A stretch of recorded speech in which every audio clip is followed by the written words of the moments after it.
দাদা, ওই বিশাল কোন সম্পদ রক্ষা করার জন্য আপনাদের সাথে একটা সামরিক চুক্তি করার জন্য আসছি।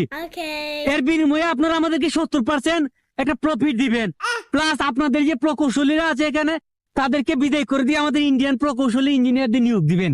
আমাদের খনিজ সম্পদ রক্ষা করার জন্য আপনাদের সাহায্য দরকার নেই, আর আমাদের সেনাবাহিনী যথেষ্ট। আপনাদেরকে 1% প্রফিটও দেওয়া হবে না। বাংলাদেশি দাদা, জাল দেখাচ্ছেন? যদি অ্যাটাক হয় তখন কি করবেন?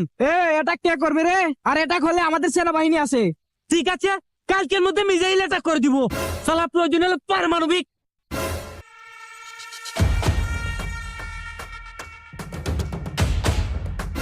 চুং চাং চিং। আরে পকনুটা কে রে? দাদা, ইন্ডিয়া থেকে আসছিলাম আর কি। ও বিজ্ঞানীতে এসেছিস? এনে কিছু কে নিস, ভাগ এখান থেকে। বাংলাদেশের সাথে গুরুত্বপূর্ণ আলোচনা আছে। কি করে কোত্থেকে যে সালা ফকুন্নু টুকুন্নু আছে, ভিক্ষা দিতে দিতে আমার পকেটে সব টাকাই শেষ। চলেন আপনার সাথে। দাদা, ওই